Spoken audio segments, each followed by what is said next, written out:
All right, so we're joined by my man, Dr. Dante Benford, over there at Tougaloo College, home of the Bulldogs, alum of Ridgeland High School and alum of Tougaloo.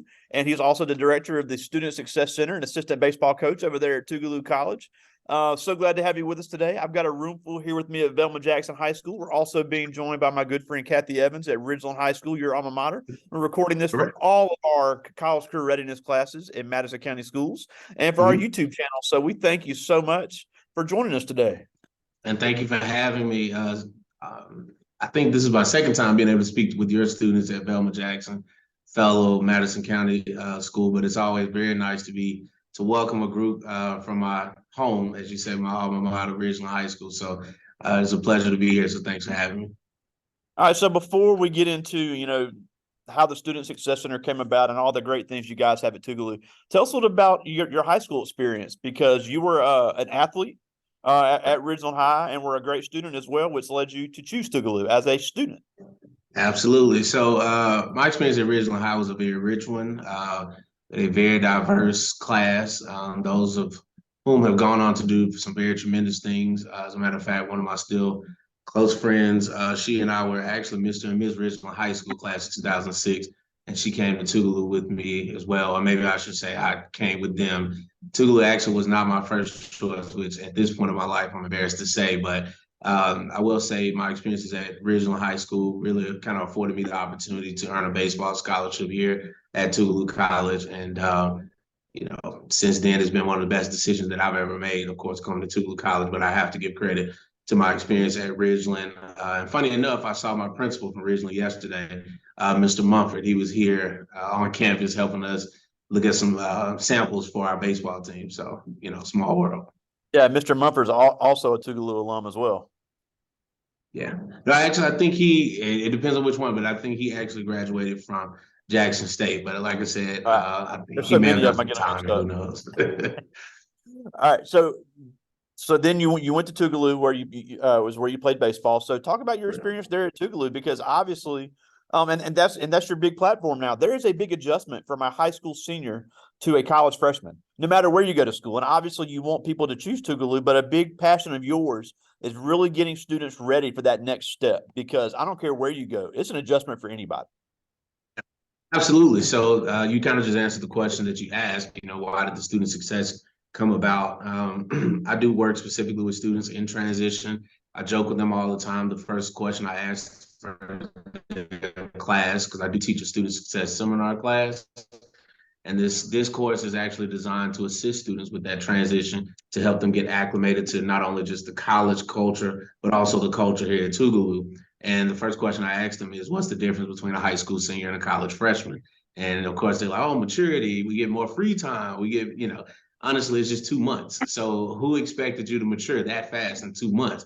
One of the best pieces of advice I had from one of my greatest mentors who used to serve as the director of this program would always say, Benford, you're a novice in certain cases, and you have to understand where you are before you can understand where it is you want to go. So as I tell students, I don't expect you to be a world-class student or an adult just in 2 month time period. Let's take it slow, one day at a time. We'll master the challenges together, and then we'll get you a solid foundation set, and then you'll be ready to soar.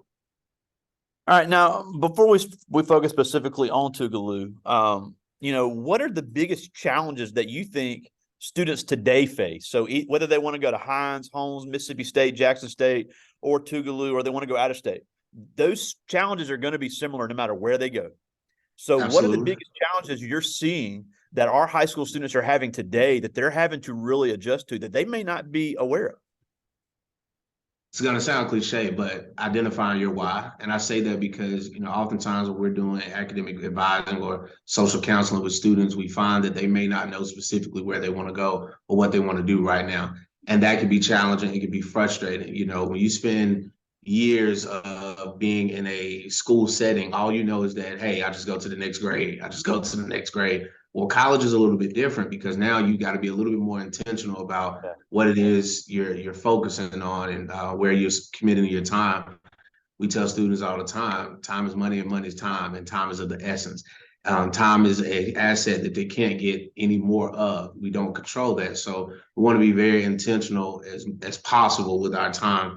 And for us, what we try to do is expose students to as much as possible to help guide some of the decisions they're making. So some of the challenges that I've seen more specifically is, again, not knowing exactly what it is you want to do.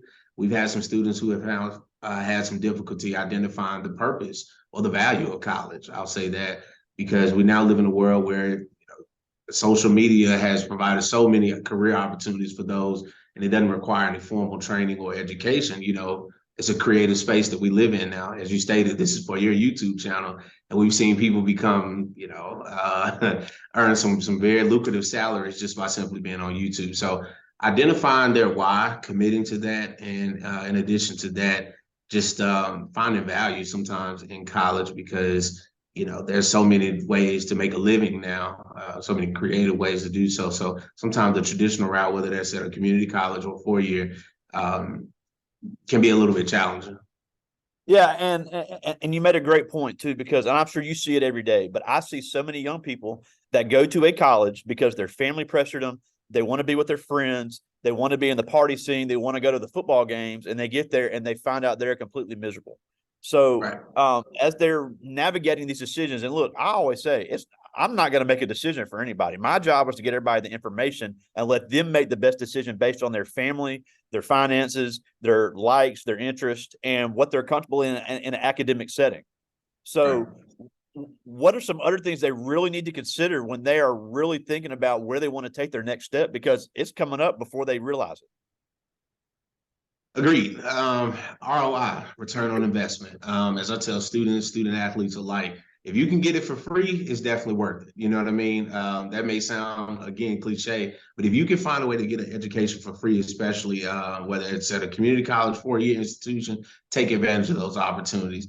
College has become more, from my observation and my lens, when I see first-year students coming in, they're seeking the experience, and you just kind of spoke on that. They're seeking that experience, whether it's fraternity, sorority, like party life, or just to say I went to college or I have a degree. But we got to truly analyze the return on investment because, again, this is time you're committing and you can't get more time. And while you may be able to make more money later, it can be costly once you become an adult after those undergraduate years, trying to buy a house or trying to buy a car or even relocate because of some of the student loan debt and things of that nature. So when I say the return on investment, I strongly encourage students and parents alike and their entire community to truly evaluate what is this experience going to provide you. More importantly, is there a way that we can get it for free or at a heavily reduced price? Because that's the burden of, you have those 4 years, as one of our other coaches says, 4 years to hire from the real world.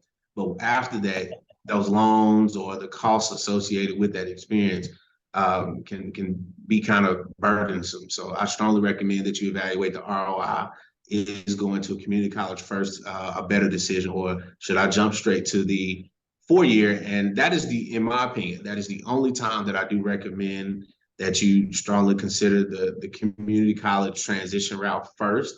And I'm making emphasis on this because I had an opportunity to substitute once upon a time. And some students kind of shared with me that their counselors were just saying, oh, you're not ready for a 4-year experience. They're kind of one and the same. Sometimes community colleges just don't have residential life. That's really the big experience that they may be missing, but they have the aptitude and they're capable of being successful, especially if you go to an institution that has resources to support them. But I would not be afraid because of your academic abilities. I would just be cautious of the cost. Like, what's the best cost-effective route to get in this degree?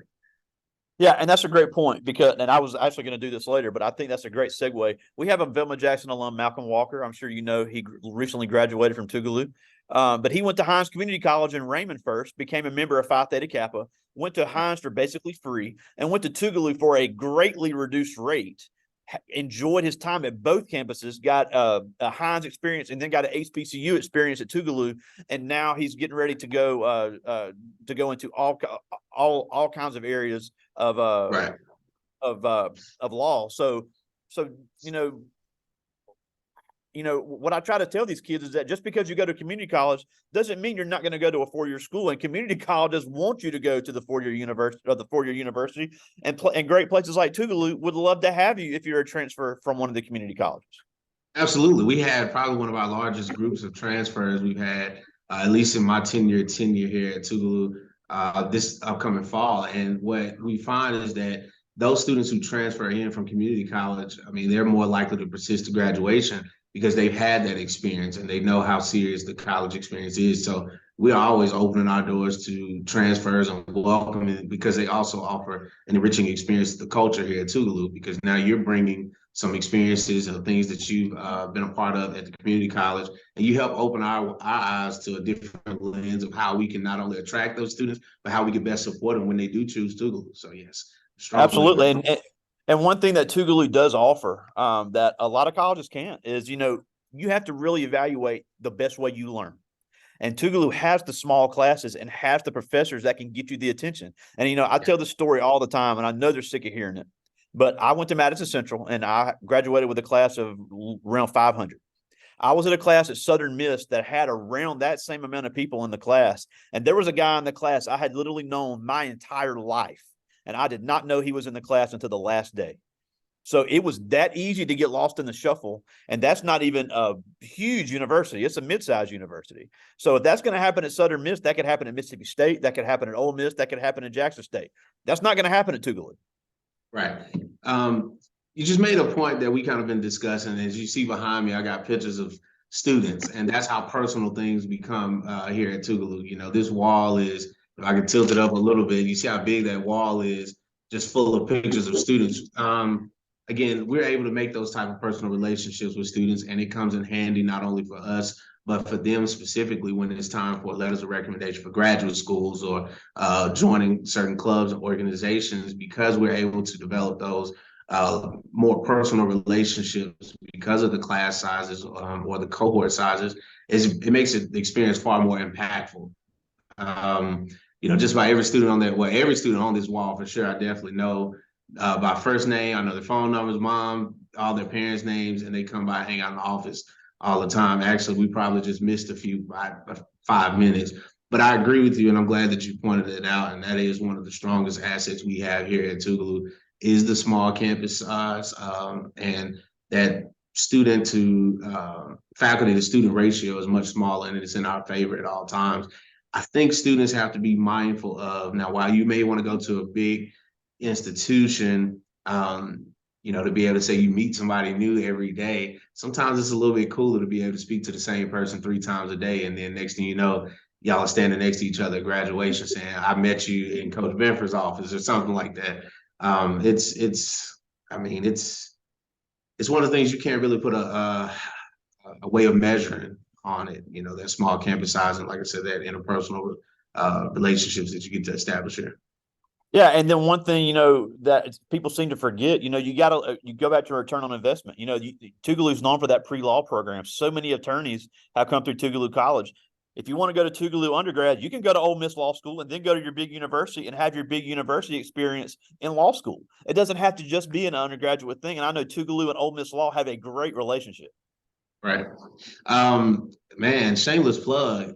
The pre-law, the Reuben V. Anderson Institute for Social Justice is booming right now. I mean, in just 2 to 3 years, we went from 9 persons enrolled in the program to 100 plus. And these students are establishing, their director, Attorney Julian Miller, and his team, they're establishing partnerships with Tufts University, American University, Harvard Law. We just had a student who, again, shout out to her. She was a mass comm major like I was. She just got accepted into the Harvard program here recently. Wow. And some of these opportunities are fully covered financially. So again, shameless plug for that program. But we also have the Jackson Heart Study. We're one of 2 institutions right here in the central Mississippi area that sponsors that program. Our mass comm department is going crazy right now. And kudos to Professor Carlos Sanders, that department chair. Yeah, just had Will Smith on the air immediately. Yeah, you just had Will Smith on campus this past semester. Yes, we did. And again, kudos to them. And I have to also give credit to one of our famous alum, Anjanou Ellis, a famed actress who was able to, serve as a liaison and really, kind of was the initiator to make that happen for us.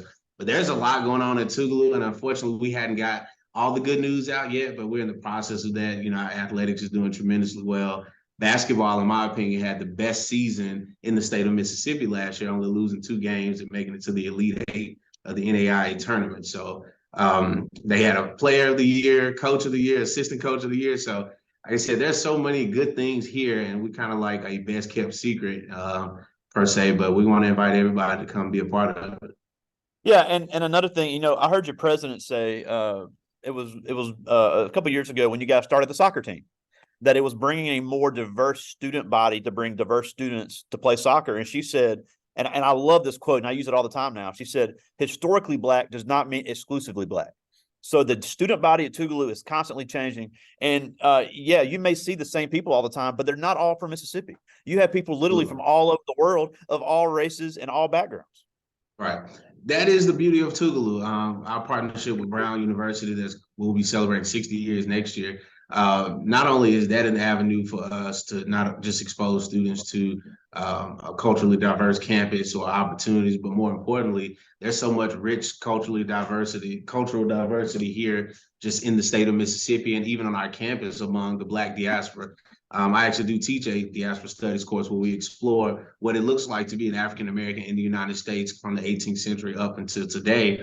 But even in that class, of course, we have students who are Caucasian, we have students who are Hispanic or Latino. We have students from Brazil. We have a soccer player from Brazil this year.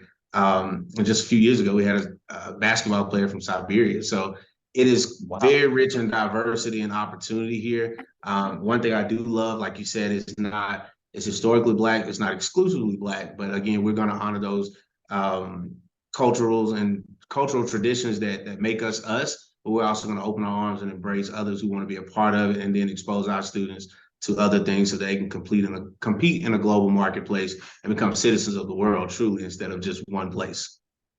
Absolutely. Now, before I get to the students' questions, another thing I really wanted to hit on is that, yeah, we all know Tougaloo doesn't have football, but there's a ton of things for students to get involved in.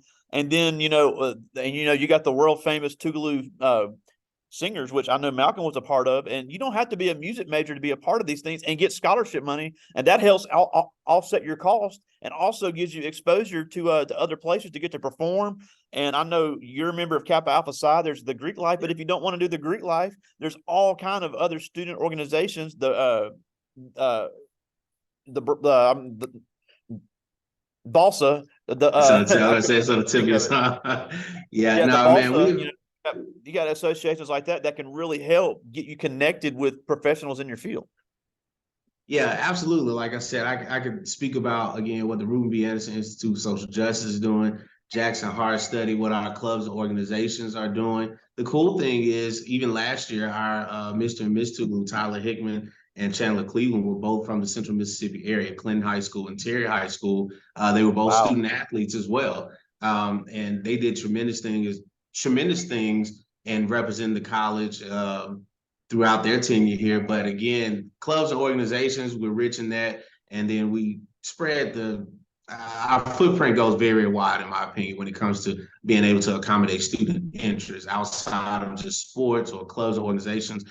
Sometimes, even with the first year experience program, we try to expose students to the surrounding areas, because what we've noticed is that students will come in and they don't make Tougaloo their second home per se immediately. And you can speak to this, your time, whether it was at LSU or even, I know you were at Austin Peay working there, but as a student at Southern Miss, those places become like your second home. And so what we try to do is, if there's a Christmas festival going on in Ridgeland, Madison, Clinton, Jackson, we try to take our students out and just hang out so they can get familiar with things in the city, and that provides opportunity to find some level of connectivity. It may not be something on campus, but we can assist you with linking to something that piques your interest. Absolutely, and being in Jackson is a great place to do that. It's not a rural campus. There's it's very easy commute, and they'll find ways to get you there. And Tougaloo does a great job of that. Now, I do got some questions from the students. I'll get to these as I can. These are all seniors. This is Michaela Davis. She's one of our volleyball players here at Velma Jackson. And she said, "Are you happy with the decision your younger self made concerning college? And would you have done anything differently?" I always say God take care of fools and babies. It's always been told to me. And still at this point, I don't know if I was the fool or the baby. I'm just glad he took care of me. And I say that to say I had aspirations to go other places, although Tougaloo was right down the street, but it has been absolutely the best decision of my life. Walking here, as Mr. Pygus stated, that we produce a lot of doctors, we produce a lot of lawyers, but at the time I said, hey, I'm going to be a medical doctor. And my baseball coach, Coach Sanders, said, nah, you're not. And he recommended that I major in mass comm. And again, having that type of one-to-one relationship, and he served as a lifelong mentor for me. But him helping me make that decision did lead to me having technically a doctor title associated with me.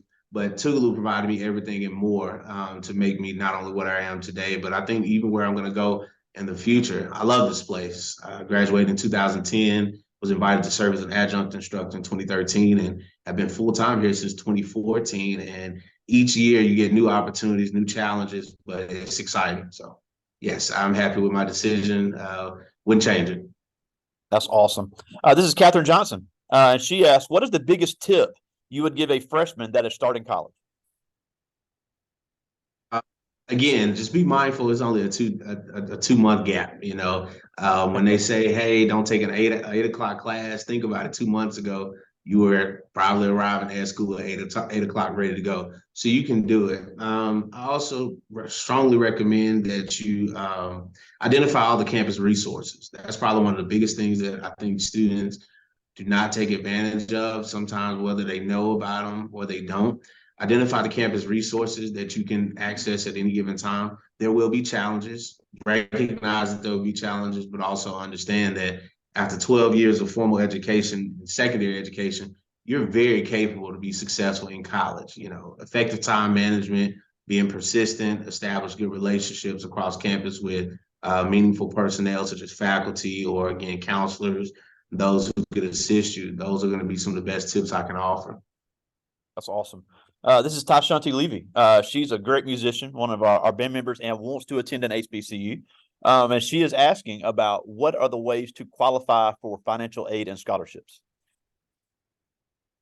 Of course, FAFSA is an option. However, I think students sometimes miss out on opportunities on their local clubs and organizations, like in their hometown. Absolutely. So, for example, when Regions Bank down the street may be offering 1,000 or 500, every single dollar counts when it comes to this. When you're hungry or you don't have gas, as those students who just left my office asking to take my vehicle to go eat lunch because they don't have gas. Every dollar counts, okay? So for that reason, I strongly recommend you start in your local area. You look at clubs and organizations like fraternities and sororities. These people are always trying to give away money, but what I've learned is that they always have low applicant pools. And so just search in your local communities and find people who are willing to offer dollars. I always recommend going to uncf.org. UNCF is doing some great things, not only for Tougaloo, but all HBCUs that are affiliated, and even students who are not even attending HBCUs. They are, going above and beyond, expanding their reach of service and providing resources. So I would strongly recommend you go to uncf.org, do some hunting in your local communities, apply early and apply often. In baseball, we say, hey, out of 10 at-bats, all you got to do is be successful 3 times and you're Hall of Famer. That's a 300 batting average. If you get 3 yeses out of 10 no's or out of 10 attempts, those 3 yeses could have been enough to cover that 1 year of school. And then sometimes these scholarships are renewable. So again, you just got to be hungry. I tell our student athletes all the time, hustling goes way beyond a rap music video, selling drugs. You just got to keep asking, Yeah, and then the state aid opens October 1st in just a few weeks from now. So no matter where you're going to school, everybody needs to fill that out. And then I told you, now in Madison County schools, they get a free ACT at school. Where was that when we needed it? I'm glad you said that. I'm glad you said that because I didn't want to say it, but yeah, where was it when we needed it? But take advantage of every opportunity that is present in front of you. I would also recommend that you start with a base level document, such as like a letter of interest, telling why you want to apply for certain scholarships. And the good thing is you could just tailor those things, with a few sentences here and there and make them a little bit more specific for various programs. But start with a base document so it doesn't seem as tedious every time you need to apply for something. One tip my dad used to always say, prepare your resume and have it readily accessible. So depending on who you bump into, whether you're in the party Uber or if you're in the elevator somewhere and you need to say, hey, here's my resume. Can you take a look at this? And so just prepare yourself for any opportunities when they present themselves. Absolutely. I just got two more. This is Kanala Banks. She's also one of our volleyball players. And she asked, how can you, the best way to describe campus life at Tougaloo? Amazing would seem too simple. It's just really rich. Like I said, culturally diverse, not only just because we adopted soccer, but we joke all the time and say people from North Mississippi are very different from people from Central Mississippi. Same Big thing from time. those in South Mississippi. And Big we have a time. huge club here, which I don't even want to shamelessly plug them, but we have a 228 club for all our students from the coast, and they are huge. And I'm like, okay, we need a 601 club. We've got to compete. This is direct competition. But I would strongly, strongly recommend that you come take a visit with us so you can see and get a feel for it, because I can explain it to you, but you got to feel it. You got to feel the Chicken Wednesday, the What's Up Wednesday. You got to feel being in those classes. And Paul Scott, I think you've spoken with Mr. Scott before, our Yep. director of Yep. recruiting. I mean, dude, he's gonna give you the full experience in one day. And sometimes people don't want to leave, and we're like, well, hey, just go ahead and get your high school diploma first, and then you can come on back. But it's an experience like no other. There are a lot of HBCUs that have things in common, but again, each one is going to have something that's unique to them. And I think to get what Tougaloo has, you got to just come feel it. And you all are not too far from it. So yeah, swing by. My door's always open. I'd love to talk with you as well. Absolutely. I just got one more. This is Patricia Evans, also a volleyball player and president of our Technology Student Association. She also Oh, wants to attend before, HBCU. kudos to you all for I saw the awards that you all won. Hey, and it's just the beginning. We got some more coming, and Ridgeland High had some as well. So I know they're on with this. I don't know if they have any members, but Ridgeland High are also doing great in Technology Student Association, and their robotics bunch over there does a great job. But it's Patricia Evans, and she asked, what type of internships and networking opportunities would come from certain majors? So I keep mentioning the Reuben B. Anderson Institute for Social Justice. That's one area that is providing some very rich opportunities for students that have wanted to do summer internships. The Jackson Hart Study Program, they actually have students that go do research. Our partnership with Brown University, we actually expose students to research opportunities as early as their freshman year. It's called a FIRE program sponsored by the Leadership Alliance. And what we do is we teach you in a collaborative or joint effort, we teach you the basics of research. And then you can be positioned to go like to Cal Berkeley or somewhere all across the United States to start doing research as early as your freshman year. Those opportunities are the ones that I mean, where you really, really just got to take advantage, because again, low applicant pools, even though it's kind of new for us right now, these are opportunities for you to not only get exposed to the United States, but to the world. So the Reuben B. Anderson Institute, Jackson Hart Study, sometimes direct conversation with your academic advisors, study abroad programs. These persons are the liaisons for these programs, even with our one of my favorite, the McNair Scholars Program for first generation students who Yep. are interested in maybe getting a PhD. Those programs, again, are readily available to assist students like you all, but they just need you to apply. Closed mouths don't get fed per se, but there are tons of opportunities here. And sometimes we have to make students do them because, sometimes they just want to sit down and, get on Yeah. Snap or TikTok all day. Yeah, I will never understand how somebody could say, I don't want to write an essay and it could save you $25,000. Maybe I'm just getting old, but that will never And make sense. well, not even that. Like I tell them, the money is something that you could always make more of, but the experiences. And so again, being able to travel the world on someone else's dime is a great, great cheat code that I want to teach you. Travel the world on, let the school pay you to be an ambassador to go represent the college in these various capacities all over the world. We strongly recommend students get passports if they don't have them already, because you need to prepare yourself when the right company, the right internship or program calls. You got to go.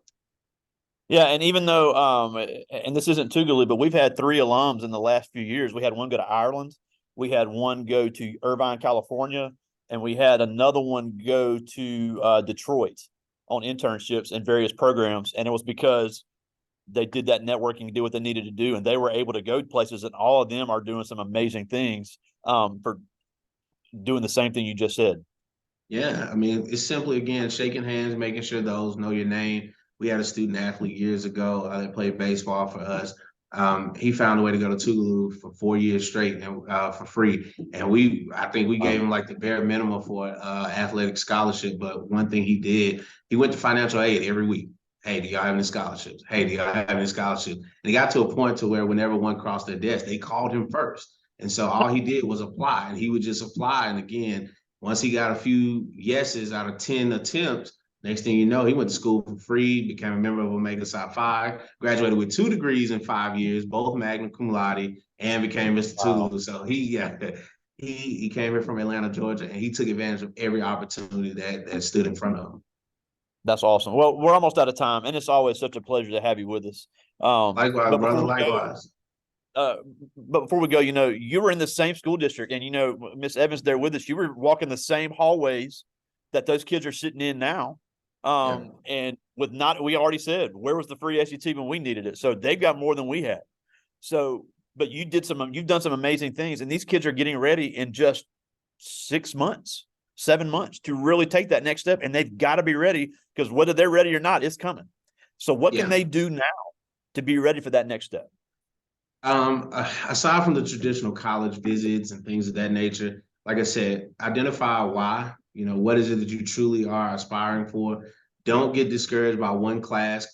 College is supposed to be challenging. I'm not saying hard. It's supposed to be challenging. I hate when students say, and I will say, I hate when they say, man, I just want an easy class. No, you're paying money to learn, okay? And even if you're on scholarship, someone is paying for you to learn and to be challenged.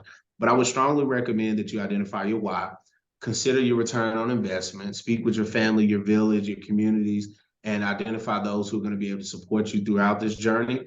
I strongly recommend finding someone who's been where you want to go. I'm a big believer that you need 3 mentors in life. You need someone younger than you that can remind you of where you were. Maybe that's a younger sibling, cousin, or someone else. Someone who's in the trenches with you at the current stage of life that can hold you accountable. And someone who's been there, or who has been where you're trying to go, who could offer you advice and help you navigate some spaces you're unfamiliar with. So find those mentors even now, and those persons can be very pivotal for you to get where you want to go. And take advantage of every experience. Again, you'll make tons of more money, but experiences are some things that you won't be able to replace or replicate. That's awesome. Now, before we go, tell us how they can get a hold of you if they want to get some more information on your program over there at Tougaloo. Readily available accessible, at dbenford@tougaloo.edu. Again, that's dbenford, BENFORD, at tougaloo.edu. Feel free to also follow us at First Year at the Lou on our Instagram page.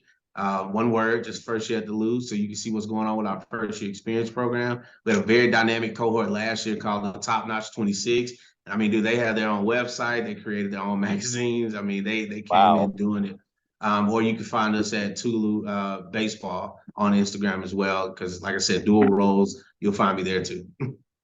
Awesome. Gotta love it. Well, Dr. Dante Benford, my man, thank you so much for joining us today. Great stuff. For sure. Love you, brother. And keep working hard on behalf of students, man. I appreciate you being a champion for success for them. Hey, I appreciate you. Talk to you soon, my man. All right. See ya.